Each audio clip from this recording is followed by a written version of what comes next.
Right now, in the state of Maryland, there is a family whose name is carved into the very DNA of American history. Not just Black history, American history. They didn't inherit a trust fund. They didn't win the lottery. They didn't stumble into wealth. They engineered it, brick by brick, deal by deal, against odds so stacked that most people wouldn't even bother trying. And here's what's wild.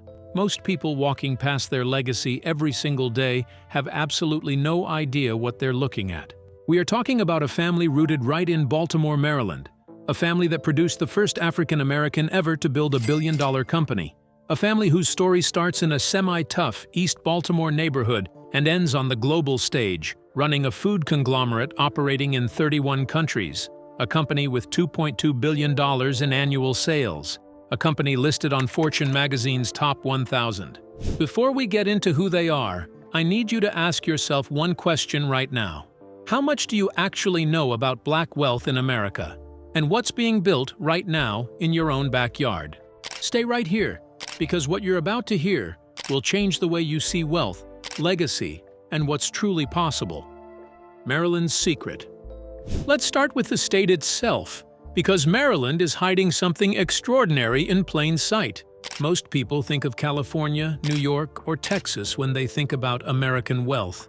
But here's a fact that doesn't get nearly enough attention. Maryland has, for multiple years running, topped the list of states with the highest percentage of millionaire families in the entire country. According to a study by Phoenix Marketing International cited in Black Enterprise, out of all Maryland households, 7.7% are millionaires. That beats New Jersey. That beats Connecticut. That beats every other state in the Union.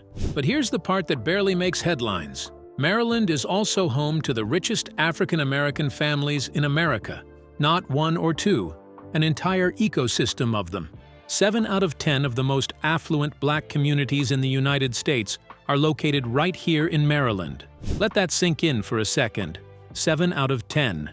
We're talking about places like Mitchellville, Fort Washington, Kettering, Woodmore, Friendly, Lake Arbor, and Rosaryville, all clustered in Prince George's County, which borders Washington, D.C., and has been ranked as one of the most affluent majority Black counties in the entire country.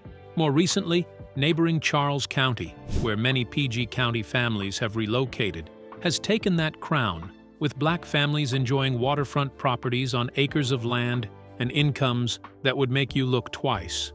In Mitchellville alone, median home values sit above $350,000, with average household incomes at $122,000. Over 91% of residents own their homes. These aren't renters, these are owners. In Fort Washington, the median family income is over $114,000. In Rosaryville, home ownership is at 94%. Now you might be asking, how did all this Black wealth concentrate in one state? Where did it come from? Who built the foundation? The answer leads us to a story of one man, one family, and one city that changed everything. East Baltimore, where the story begins.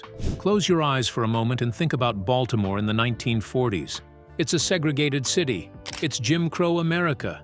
Black people can't eat at the same lunch counters, can't go to the same schools, can't access the same banks. The system isn't just unequal, it is intentionally designed to keep Black people poor, uneducated, and powerless. Now open your eyes, because into that world, on December 7, 1942, a boy was born in East Baltimore who would one day rewrite the rules of American capitalism. His name was Reginald Francis Lewis. And I need you to understand, this man did not come from money. He was not handed anything. He grew up in what he himself described as a semi-tough Baltimore neighborhood. His parents were Carolyn and Clinton Lewis. They were a working family, a proud family, a family that understood the assignment, education and excellence. By the time Reginald Lewis was 10 years old, he had already started a delivery route for the Afro-American newspaper. By age 12 years old, he had grown that route to over 100 customers and sold it. He was already thinking like an entrepreneur, already moving product, already building something from nothing. Now let me ask you this, and I mean this genuinely. When you were 12 years old, what were you building? What were you creating? Because Reginald Lewis wasn't just hustling, he was preparing. He just didn't know yet for what. He went to Dunbar High School in West Baltimore and starred in football, basketball, and baseball, not as a hobby, but as a ticket. In 1961, that ticket was punched. He earned a football scholarship to Virginia State University, a historically black university in Virginia, where he pursued economics. But here's where the story starts to get tense. Because a football scholarship and an economics degree, as great as those things are, were not where Reginald Lewis was headed. Not even close. In 1965, something remarkable happened.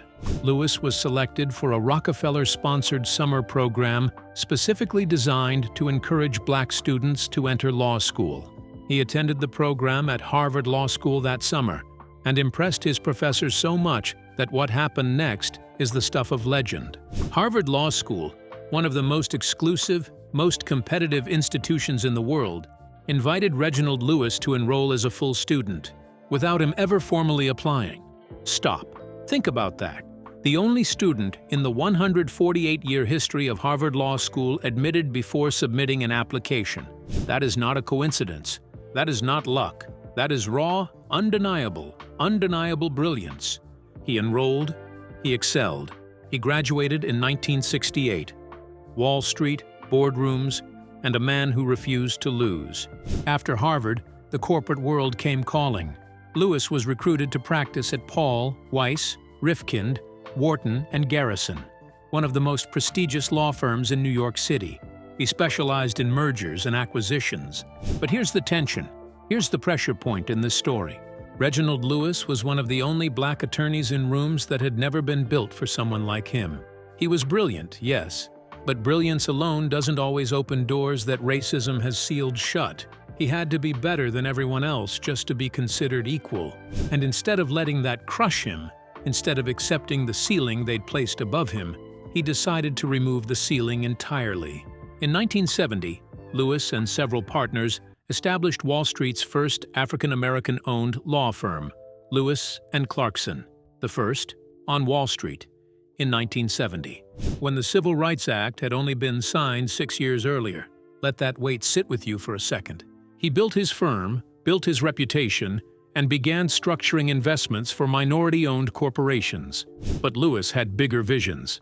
He didn't just want to advise on deals. He wanted to do the deals himself. In 1983, he formed the TLC Group, LP, his own venture capital firm. And that's when things got very interesting. By 1987, Lewis pulled off a transaction that nobody, and I mean nobody, in American history had ever done before. He executed a leveraged buyout of Beatrice International Foods. The price tag? Nearly $1 billion. Do you understand what a leveraged buyout is? It's essentially using the assets and future earnings of the company you're buying as collateral to finance the purchase. It is one of the most sophisticated financial maneuvers in the corporate world, the same strategy private equity giants use today. And Reginald Lewis, a black man from East Baltimore, did it on a global scale. He became the first African American to ever close an overseas billion-dollar leveraged buyout deal. TLC Beatrice International Holdings was now his. It controlled a network of 64 companies operating in 31 countries across Europe and beyond. Think snack foods, beverages. In 1987, TLC Beatrice reported sales of $1.8 billion, making it the first black-owned business in history to exceed $1 billion in annual revenue. At its absolute peak in 1996, the company's annual sales reached $2.2 billion, and it ranked number 512 on Fortune magazine's list of 1,000 largest companies. A black family from Baltimore, running a $2.2 billion global empire. Can I ask you something? Did you learn about Reginald Lewis in school? Because I have a feeling a lot of you are hearing this name for the very first time. And that says everything about whose stories get told and whose get buried. The empire, the wealth, and the legacy. By 1993, Forbes magazine placed Reginald F. Lewis on its list of the 400 richest Americans, with an estimated net worth of $400 million. Some estimates at the time of his death placed his actual net worth closer to $500 million. making him the wealthiest African American in United States history up to that point. Many historians and financial analysts believe that had Lewis lived longer, he would have been the first black billionaire in America. Not just a billionaire on paper, but a billionaire who built his wealth from deals, from strategy, from sheer intellectual dominance of the financial markets. He was also deeply philanthropic. In 1987, he established the Reginald F. Lewis Foundation, dedicated to education, culture, and economic development. That same year, he walked into Howard University and donated $1 million, unsolicited.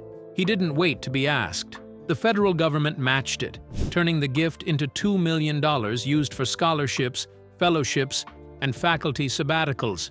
He donated $3 million to Harvard Law School, and they named their International Law Center after him, the Reginald F. Lewis International Law Center at Harvard. 1993, the unthinkable happened. Reginald Francis Lewis passed away from a cerebral hemorrhage caused by a brain tumor. He was 50 years old. 50 years old. There are no words adequate for the loss of someone with that much vision, that much drive, at the height of what could have been a legacy that reshaped global black wealth for generations. The business world felt it. Black America felt it. Baltimore felt it. But here's what the powerful never fully account for. A great man can leave the earth, but a great legacy cannot be killed. The family carries on. After Reginald's death, the empire didn't crumble. His wife, Loida Nicholas Lewis, a Filipino-American attorney and activist, stepped up with fierce determination alongside Reginald's brother, Gene S. Fugate Jr., who took over as chairman and CEO of TLC Beatrice International Holdings. Loida Lewis didn't just mourn. She managed, she led, she protected. She navigated a multi-billion-dollar company through the turbulent waters of grief and institutional skepticism, and ultimately oversaw its sale for billions of dollars, preserving and distributing the family's generational wealth. The couple's daughter, Christina Lewis Halpern, continued the legacy in her own extraordinary way. Christina, a former journalist for the Wall Street Journal, launched All Star Code in 2013, a non-profit she founded in honor of her father's legacy. All Star Code is the first organization of its kind specifically focused on helping young men of color break into the tech industry through mentorship, industry exposure, and career development. Think about that chain reaction.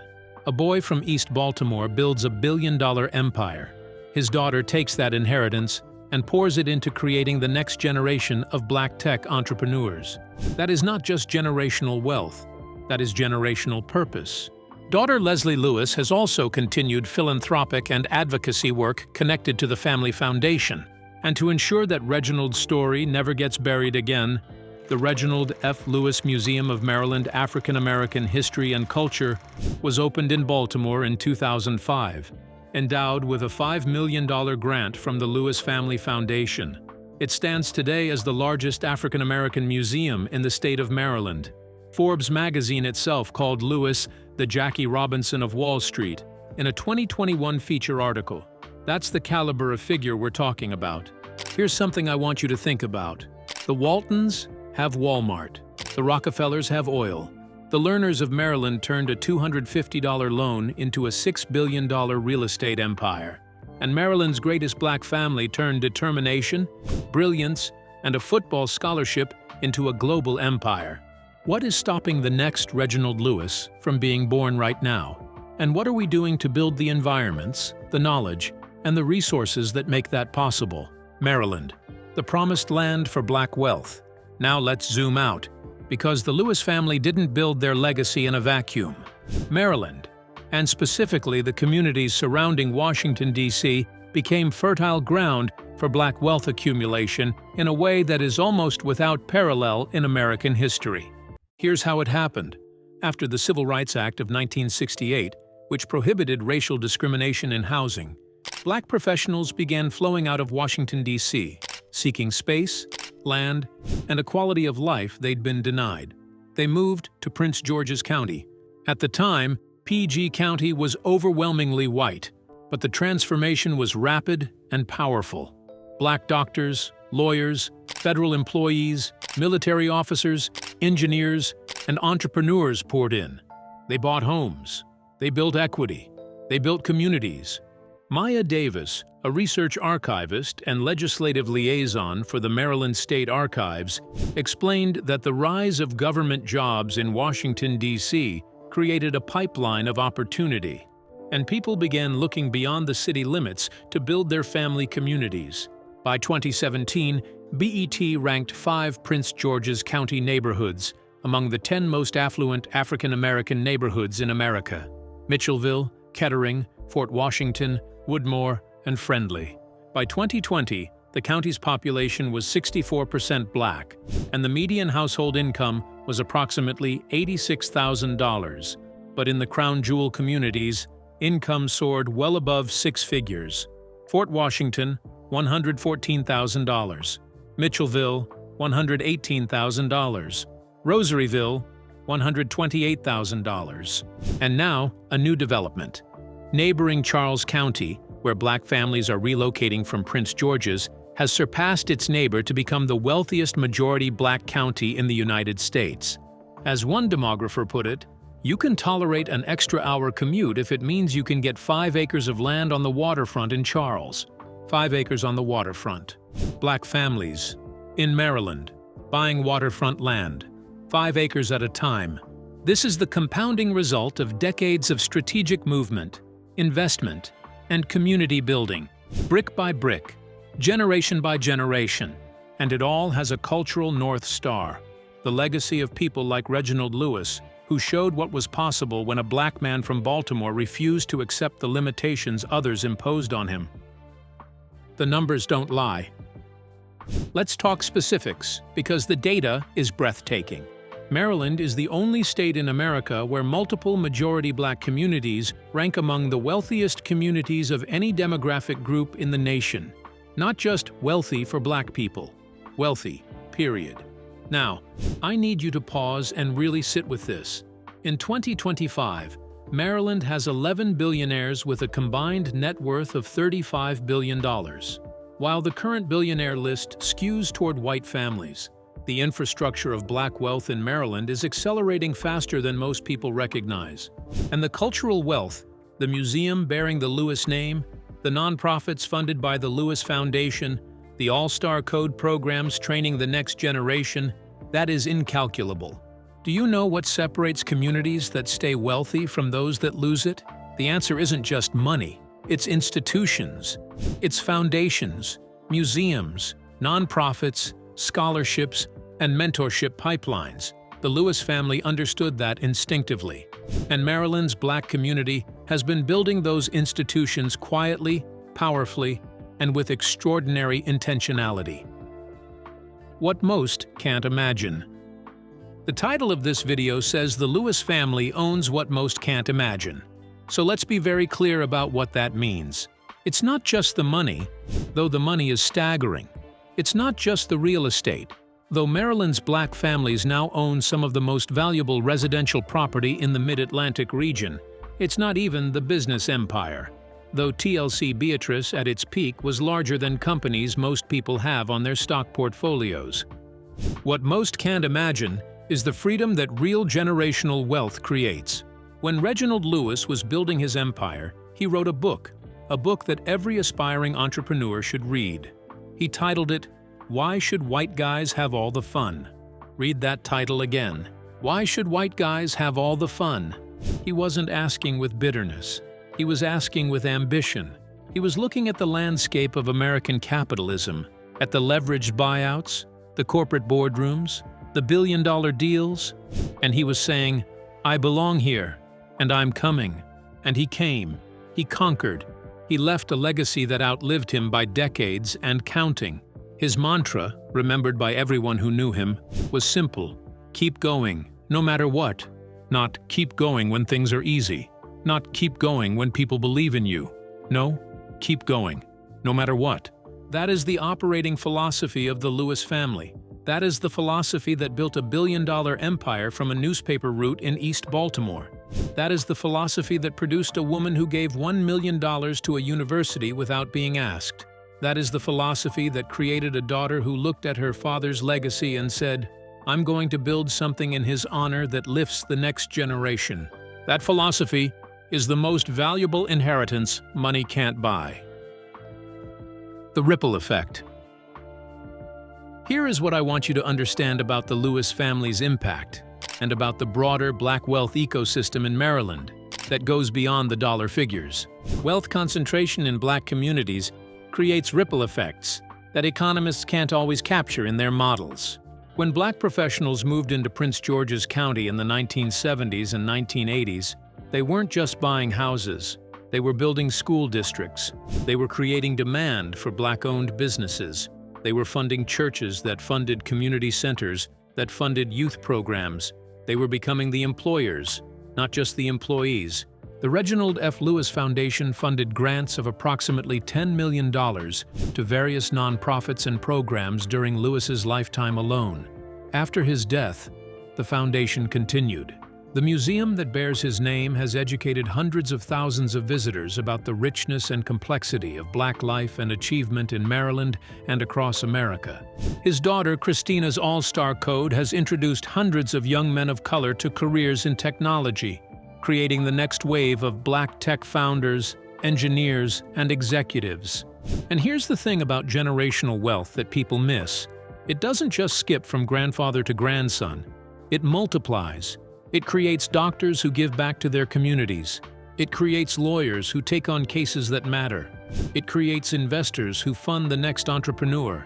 It creates a self-reinforcing cycle of opportunity that, once started, is almost impossible to stop. Maryland's Black community started that cycle. The Lewis family accelerated it. And right now, this very moment, there are children growing up in Fort Washington and Mitchellville and Charles County who are going to look back on this era the way we now look back at Reginald Lewis's rise. They are going to say, "That's where it began. That's where they built the foundation for everything I have." The lessons we must take. Now, before we close, I want to give you something to take with you, because this story is not just history. This is a blueprint. Here are 5 things the Lewis family and Maryland's Black wealth builders teach us. Number 1. Start where you are. Reginald Lewis started with a newspaper route. He didn't wait for the perfect opportunity or the right connections or someone's permission. He started with what was in front of him and built from there. Whatever you have access to right now, that is enough to begin. Number 2. Education is non-negotiable. Lewis pursued the absolute best education available to him, and then forced his way into the best institution in the country before they'd even processed his application. In Maryland's wealthiest Black communities, over 45% of residents hold bachelor's degrees or higher. Education is not just personal achievement, it is a community investment. Number 3. Ownership is everything. Look at the home ownership rates in Maryland's Black communities. 91% in Mitchellville, 94% in Rosaryville. These families do not rent their futures, they own them. And Lewis understood this at a corporate level. He didn't want to be a lawyer for the deal. He wanted to own the deal. Ownership is what generates generational wealth. Period. Number 4. Philanthropy is the accelerant. The wealthiest families in history, of any race, understood that giving strategically multiplies impact in ways that compound over generations. Lewis gave $1 million to Howard University without being asked. He gave $3 million to Harvard. He established a foundation before he even knew how much longer he had to live. Philanthropy wasn't an afterthought for him. It was strategy. Number 5. Legacy is a choice. Reginald Lewis died at 50. By any measure, that is far too soon. But the legacy he left, through his family, his foundation, his museum, his daughter's nonprofit, his book, his story, has outlived him by more than 3 decades and is still growing. Legacy isn't something that happens to you. It is something you build every day, every deal, every dollar you invest in your children and your community. The challenge. Now here's where I bring it all home, and I want to challenge every single one of you watching this right now. The story of the Lewis family is extraordinary, but it is not meant to be exceptional. It is meant to be a model. Maryland has proven that when black families have access to good education, stable housing, community institutions, and the knowledge of what's possible, they build something remarkable. They build the wealthiest black communities in America. They build billion-dollar companies from East Baltimore neighborhoods. They build nonprofits that train the next generation of tech founders. They build museums that ensure their stories never get erased again. The question I'm leaving with you today is this: what are you building? Not just financially, though that matters enormously, but what institutions are you supporting? What young people in your circle are you mentoring? What conversations are you having at your dinner table that your children will carry into boardrooms 20 years from now? Reginald Lewis's mantra was, keep going, no matter what. Not just in business, but in life, in community, in legacy. So I want you to drop in the comments right now. What is one thing you learned from this video that you are going to act on? Not someday, not eventually. This week. It could be opening an investment account. It could be having a conversation with your kids about ownership and wealth. It could be picking up Lewis's book, Why Should White Guys Have All the Fun? And reading it cover to cover. Whatever it is, do it. Because the story of Maryland's richest black family didn't start with billions. It started with a decision. And that decision is available to every single one of us. If this video opened your eyes to something you didn't know before, and I believe it did, hit that like button right now. Share this with someone who needs to hear it. And subscribe, because we are building a community here that understands. Knowledge of black excellence is not optional. It is essential. The Lewis family showed Maryland, America, and the world what's possible. Now it's your turn.